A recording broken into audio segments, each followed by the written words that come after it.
বলে দিই, বেদাত করলে নবী মুহাম্মদ সাল্লাল্লাহু আলাইহি সাল্লামকে অপমান করা হয়, তার সুন্নাতকে ধ্বংস করা হয়, উৎখাত করা হয়। বেদাত মানে নতুন আমল, যেটা রাসূল সাল্লাল্লাহু আলাইহি সাল্লামের যুগে চালু ছিল না, শরীয়ত হিসাবে ছিল না, পরবর্তীতে তৈরি করা হয়েছে। আপনারা আবার বলবেন না আপনার চশমাও তো বেদাত, রাসূলের যুগে ছিল। বিমানও তো বেদাত। শোনেন, বেদাতের সংজ্ঞাটাই শতকরা ৯৮ জন আলেম বুঝে না। ওই জন্য বলবে যে হুজুর তো বলে গেল বেদাতের বিরুদ্ধে, চশমা তো চোখে দেওয়া আছে, মাইকে বক্তব্য দেন, মাইক কি রাসূলের যুগে ছিল? এটা একটা বিপদ। মোবাইল তো ব্যবহার করছে। বেদাতের সংজ্ঞা বুঝার জন্য আমাদের বইগুলো পড়া লাগবে। সারা জীবন অন্য কিতাবপত্র পড়তে পড়তে ব্রেনটা পোষা ফেলেছে, সহি কিতাবপত্র পড়তে হিসাব নাই। বুঝেন নাকি দেখি বেদাতটা? আল্লাহ বলেছেন বেদাত শব্দের একটা আবিধানিক অর্থ আর একটা পারিভাষিক অর্থ, শারঈ অর্থ। আচ্ছা, আপনার এর দুইটা বুঝাই। শাব্দিক অর্থ একটা আর শারঈ অর্থ একটা। আলেমরা বুঝেন না? খুব ভালো বুঝেন। হজ মানে কি? হজ মানে কি? হজ্জের শাব্দিক অর্থ কি কে বলবেন? আল ইরাদা মানে কি? ইচ্ছা করা। এটা বোঝা গেল কিছু, হজ মানে। আর হজ্জের মানে শারঈ অর্থ কি? শরীয়ত হজ কাকে বলে?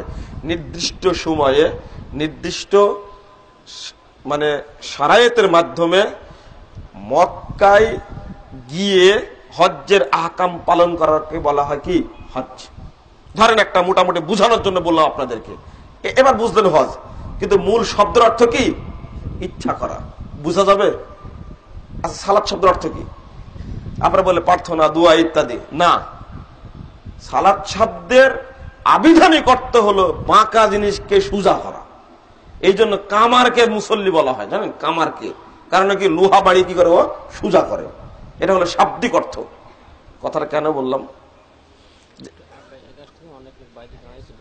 বাহিরে দাঁড়া আছে কেন? ওনারা ভিতরে এসে বসে থাক, একটু এগিয়ে আসেন তো, একটু আগায় বসেন, আপনারা সহযোগিতা করেন। শুনুন, এই কথাটা এর মাঝখানে এসে ডিস্টার্ব দিয়ে দিলেন আপনি। ৫ মিনিট পরে বললেও হতো, হারায় গেছে ব্রেন থেকে। আমি আপনাদের বুঝাচ্ছিলাম, একটা হলো শাব্দিক অর্থ আর একটা কি? শারঈ অর্থ। যেমন দুটা বললাম, যেমন সালাত বুঝালাম, হজ বুঝালাম। শাব্দিক অর্থ একরকম হয় আর শারঈ অর্থ আর এক রকম হয়। ঠিক দেখেন, দুইটা শব্দই ব্যবহার হয়েছে কোরআন হাদিসে। বিদআত শব্দটির শাব্দিক অর্থ ব্যবহার হয়েছে কোরআন হাদিসে, আবার পারিভাষিক অর্থ ব্যবহার হয়েছে। যেমন আল্লাহ বলছেন সূরা আহকাফ ৯ নম্বর আয়াত, মা কুনতু বিদআম মিনার রাসূল। আপনি বলুন হে মুহাম্মদ, আমি নতুন রাসূল নই, আমার পূর্বে আর রাসূল এসেছিলেন। কথা বুঝতে পারলেন? এই বিদুন শব্দ অর্থ কি হলো এখানে? নতুন হলো। এইটা হলো বেদাতের আবিধানিক অর্থ, কোরআনে ব্যবহার হয়েছে। আর যদি শারঈ অর্থ করেন তাহলে অর্থ কি হবে? আমি বেদাতি রাসূল নই। নাউযুবিল্লাহ। হলো অর্থ? এটা হলো শারঈ অর্থ না, এটা হলো শাব্দিক অর্থ হবে কি? আমি নতুন রাসূল নই, ইতিপূর্বে রাসূল এসেছিলেন। তাহলে কি নতুন হলো?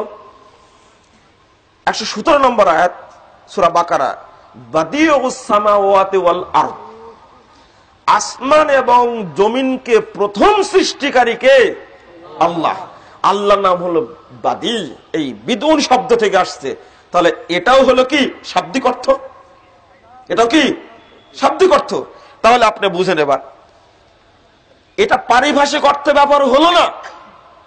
যদি পারিভাষিক অর্থ কোনো ব্যক্তি নেয় তাহলে অর্থ হবে যে মানে বেদাতি আল্লাহ কোরআনে কি বলে? আসমান এবং জমিন সৃষ্টি করেছে। নাউযুবিল্লাহ। অর্থ করা যাবে না। তাহলে বিদুনের অর্থ হলো নতুন। শরীয়ত কাকে বলে? ওর মধ্যে না ঢুকে সরাসরি চলুন, শরীয়ত বেদাত কাকে বলে একটা সংজ্ঞা, খুব সুন্দর সংজ্ঞা দিয়েছেন রাসূল মুহাম্মদ সাল্লাল্লাহু আলাইহি সাল্লাম। মান আমিলা আমালান লাইসা আলাইহি আমরুনা ফাহুয়া রাদ্দ। সহিহ মুসলিম ২য় খণ্ডের ৭৭ পৃষ্ঠায়, কেউ যদি কোনো আমল করে যে আমলটি করা নির্দেশ আমি মুহাম্মদ দেইনি, ফাহুয়া রাদ্দ, ওইটা প্রত্যাখ্যাত, ওইটা বর্জনীয়, ওইটা চলবে না।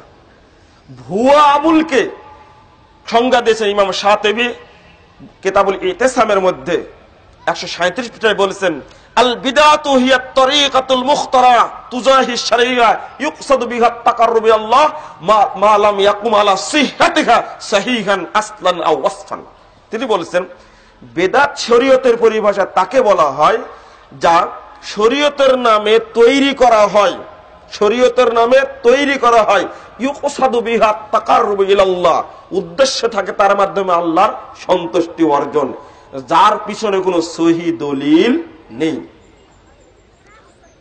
মোবাইল আপনি 10 বছর ব্যবহার করলে একটা হজ্জের নেকি পাওয়া যাবে, এই উদ্দেশ্যে কেউ ব্যবহার করেন? তাহলে মোবাইল বেদাত হলে কেমনে? এটা কি শরীয়ত? শরীয়তের সহায়ক। চশমা 5 বছর ব্যবহার করলে 2টা হজ্জের সওয়াব পাওয়া যাবে, এবার করে এটা? রাজশাহী থেকে কোনো ব্যক্তি ট্রেনে আসলে 10টা সিয়ামের নেকি পাবে, আর যদি বিমানে আসে তাহলে 2টা সিয়ামের নেকি পাবে, এই উদ্দেশ্যে আসে। মাইকটা যেগুলো বেদাত রাস্তায় রাস্তায় কুসংস্কারে ভর্তি, বেদাত বুঝে না। টঙ্গীর মাঠে লাখো লাখো মানুষ একসঙ্গে বসে থেকে আখেরি বেদাত করছে, এটা বেদাত বুঝে না। ও বলে কি বেদাত কি কোনটা? যে বিসমিল্লাহির রহমানির রহিম কুরআনের পুরো ইবারতটাই পরে দেওয়া আছে। দেখেন আপনার বুঝাই, একটা জিনিস হলো সহায়ক, ওটা বেদাত নয়, এটা হলো আধুনিক আবিষ্কার। আমি কথা বলছি দূরে চলে যাচ্ছে, এটাকে আপনি বেদাত বলছেন কেন? আমি মুখে বললে যে সওয়াব হবে আর এই মাইকে বললে তার চেয়ে বেশি সওয়াব হবে, এই উদ্দেশ্যে কি আছে এখানে? নেই। এটাকে বেদাত বললেন কেন আপনি? অনুরূপ ভাবে বলছে যে কোরআনের তো ইবারত দেওয়া ছিল না, মাদ্রাসা তো আগে ছিল না, মসজিদ তো টাইলসের আগে ছিল না, এখন তো মসজিদও বেদাত হয়ে গেছে। কত বড় পাগল!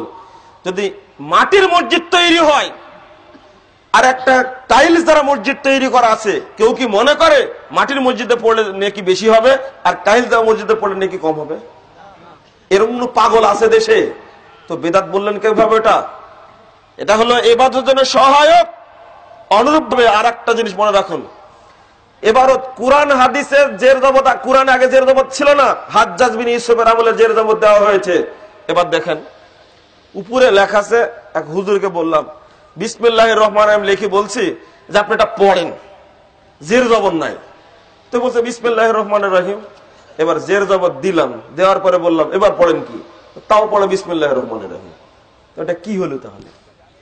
আপনারা বুঝেন না মনে হয়, নাড়া আরবি বুঝেন, নাড়া আরবি জের জবর নাই, জের জবর ছিল না কোরআনে। বিসমিল্লাহির রহমানির রহিম জের জবর ছাড়াই লেখা বুঝালাম, আচ্ছা এটা পড়েন আপনি। তখন বলে বিসমিল্লাহির রহমানির রহিম, এবার জের জবর লাগালাম, এবার পড়েন বিসমিল্লাহির রহমানির রহিম। তো বেদাত বললেন কেন আপনি? এটা বেদাত বললেন কেন আপনি? এটা পড়ার জন্য কি সহায়ক। যেটা জের জবর আমি জানতাম সৌদি আরবের লোক জের জবর বুঝাই না, তখন লাগাইনি, আমাদের জন্য লাগে। কফ, এই মাদানী সাহেবরা কফটা লিখেছে যে 2টা নুকতলা কফ আছে, ও জীবনে ফুটা দেয়নি, জিজ্ঞেস করেন। ওটা একটা গোল করে নিচে টান মারলে এটা কফ বোঝা হয়। এখনো সৌদি আরবে যারা কফ লেখে তারা এইভাবে লেখে, ফুটা দেয় না। আমার দেশে হুজুর পড়তে পারবে? একটা পড়তে পারবে না। তাহলে কি এই কপে যদি ফুটা লাগাই আমি, তাহলে এটা বেদাত হয়ে গেল? তাহলে দেখেন এটা অবুঝের মতো কথা। বরং যেগুলো আপনি নেকির উদ্দেশ্যে করেন, 12ই রবিউল আউয়াল মিলাদের অনুষ্ঠান করা হয়, 12ই রবিউল আউয়াল চলে এদেশে একটা মৃত্যু দিবস আর জন্ম দিবস একসঙ্গে চলে না বাংলাদেশে? আল্লাহর নবীর নামে জন্ম দিবস পালন করা হয় কেন? রাসূল সাল্লাল্লাহু আলাইহি সাল্লাম জন্মগ্রহণ করেছেন 9ই রবিউল আউয়াল, এটাই হলো সঠিক হিসাব। 12ই রবিউল আউয়াল তিনি মৃত্যুবরণ করেছেন। এই হিসাব স্পষ্ট আকারে তুলে ধরার পরেও এটা মানুষ ভুল করছে। দ্বিতীয় কথা হলো, এই জন্মদিনকে লক্ষ্য করে যে শিরিক এবং বেদাতের আয়োজন করা হয়ে থাকে, এইটাকে তারা বেদাত বলতে রাজি নয়। বেদাত বলছে কাকে? মাইককে ঠেকানোর জন্য। হুজুর ঠিকই জানে, হুজুর বেদাতের সংজ্ঞাই বুঝে না। আখেরি মুনাজাতকে বেদাত বলতে রাজি নয়। হঠাৎ করে সালাম ফিরায় এইভাবে হাত তুলে থেকে থেকে এই কয়েক সেকেন্ডের পর বলছে বাহাক্কে লা ইলাহা ইল্লাল্লাহ, এটা ওর কাছে বেদাত নয়। বেদাতে পরিপূর্ণ, একেবারে কানাই কানাই পরিপূর্ণ। রমাদানে বেদাত, হজ্জে বেদাত। হজ্জে বেদাত মানে আপনি যান বিমানবন্দরে, আগে লাভবাহিক পড়ানো শুরু করেছে, মাথায় যদি ব্রেন বুদ্ধি সামান্যতম থাকতো, কোশ্চিন কালেও বিমানবন্দর থেকে লাভবাহিক পড়ানো শুরু হতো না। লাভবাহিক মানে কি জানেন? লাভবাহিক মানে আল্লাহ আমি তোমার কাছে হাজির। তো বিমানবন্দরে আছে, হাজির কখন হলো? হ্যাঁ, আমার উস্তাদ আব্দুর রাজাক সাহেব গতবার হজ করতে যাওয়ার সময় হুজুরকে বলছে, আপনি এখানে লাভবাহিক পড়াচ্ছেন কেন? কেন, এখানে না বাড়ি থেকে পড়লেও হবে। হুজুরের দাপট কি চিন্তা ভাবনা করেন, দাপটের শেষ নাই। আমি আপনাদের অনুরোধ জানিয়ে কথা বলতে চাই, বেদাত আপনারা বুঝেন শুধু শরীয়তকে ফাঁকি দেওয়ার জন্য। যত রকমের জাল, জয়ীব, ভুয়া, মানে অকেজো সব মানুষের সামনে উন্মুক্ত করে দিয়েছেন শুধু ব্যবসাকে টিকে রাখার জন্য। যত রাগ, যত গজব এখন ডাক্তার জাকির নায়েকের উপরে, ঘরে ঘরে তাওহীদের দুর্গ গড়ে উঠছে শিরিক বেদাতের বিরুদ্ধে। এই জন্য হুজুরের পকেট সাফ হয়ে যাচ্ছে, এই জন্য জাকির নায়েককে কাফের ফতোয়া দেওয়া শুরু করেছে। শুনে রাখুন, জাকির নায়েক একটা জিনিস, বহুদূরে ভারত সরকার তাকে নড়াতে পারেনি। আর আপনি চুটকি টুটকা মানুষ ঘরে বসে থেকে জাকির নায়েকের বিরুদ্ধে করার চেষ্টা করছেন। আপনি জুনাকির আস্ফালন দেখে সূর্য লজ্জা পায়, তাই সূর্য যখন উঠে গেছে তখন জুনাকি বলছে আমার আলোতে সূর্যের আলো লিভিয়ে দিব। এরা হলো জুনাকি, সব বাংলাদেশে ঘুরছে এগুলো। বলছে কি ডাক্তার জাকির নায়েক না জুকার নায়েক, এগুলো সহ্য করা যাবে? আমি বলি যে তুমি 30 বছর যাবৎ ভাষণ দিচ্ছ, বেনামাজিকে নামাজি বানাতে পারোনি। জাকির নায়েক 3 মিনিটে ইহুদিকে মুসলমান তৈরি করে। আমার লজ্জা হয় না কথা বলতে? চারিদিকে সব জায়গাতে এখন জাকির নায়েকের বিরুদ্ধে আলোচনা চলছে, কিন্তু বউ যে আহলে হাদিস হয়ে বসে আছে হিসাবই করেনি। ঘটনা ঘটছে তো এরকম। একজন মহিলা আমাকে ফোন দিয়েছে, আমি, আমার মেয়ে, আমার ছেলে সবগুলো সহি আকীদা গ্রহণ করেছে, আমার স্বামী হলাম মাজার পূজারী। এখন বলেছে তুমি যদি আকীদা চেঞ্জ না করো তোমাকে তালাক। বিপদে পড়ে গেছে মহিলা। ভাবতেই পারেন তালাক দেবে। যে না, কোরআন এবং সহি হাদিস যদি গ্রহণ করতে চান, একমাত্র দেখার মতো টিভি আছে, পিস টিভি, অন্য কিছু নয়। অন্য টিভি দেখতে বলছি না, অন্য টিভি দেখান জায়েজ নয়। সবগুলো বেপরদায় ভর্তি, নারীতে এবং নগ্নতায় ভর্তি একেবারে। আমি এখানে বলছিলাম একটি কথা, বেদাত করলে কয়েকটা অন্যায় হয়, ছোট করে বলে যায়। 1 নম্বর অন্যায়, শরীয়তকে মিথ্যা বলা হয়। শরীয়ত কি পরিপূর্ণ না অসম্পূর্ণ? শরীয়ত পরিপূর্ণ। সূরা মাইদা 3 নম্বর আয়াত, এর মধ্যে কিছু ঢোকানো যাবে না। 2, যে ব্যক্তি বেদাত করবে ওই ব্যক্তির কোন আমল কিয়ামতের মাঠে কবুল হবে না। সহিহ মুসলিম 441 পৃষ্ঠা খুলুন।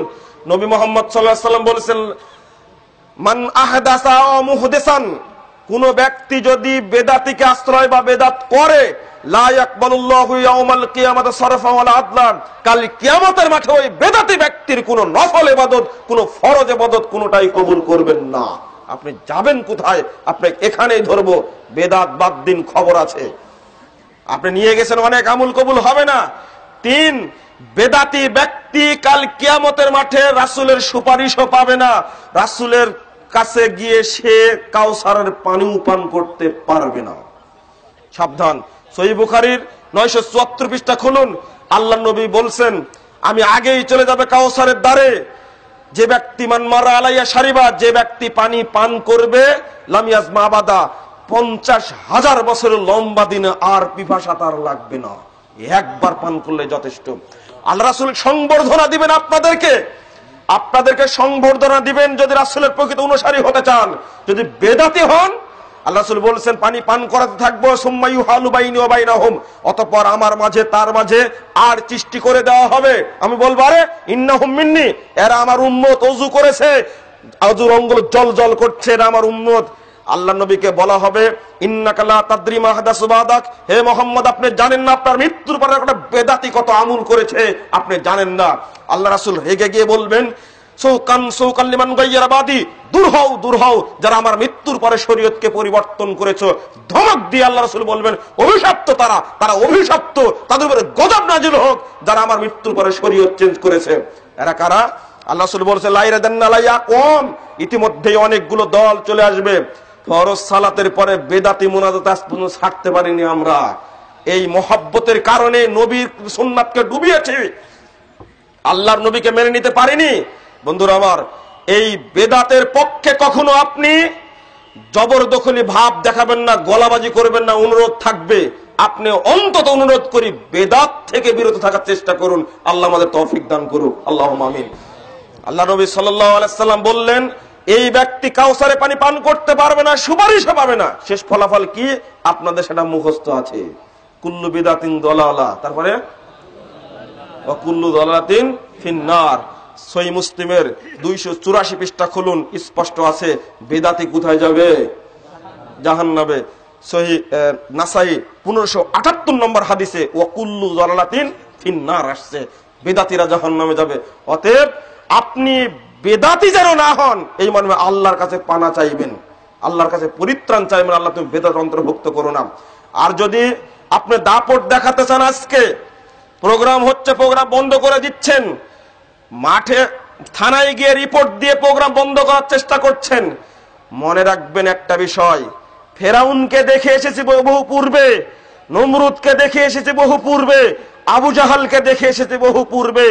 ফেরাউন ধ্বংস হয়েছে, মুসা সম্মানিত হয়েছেন, নমরুদ ধ্বংস হয়েছে, জুতার বাড়িকে পৃথিবী থেকে বিদায় নিয়েছে, ইব্রাহিম আলাইহিস সালাম সম্মানিত হয়েছেন।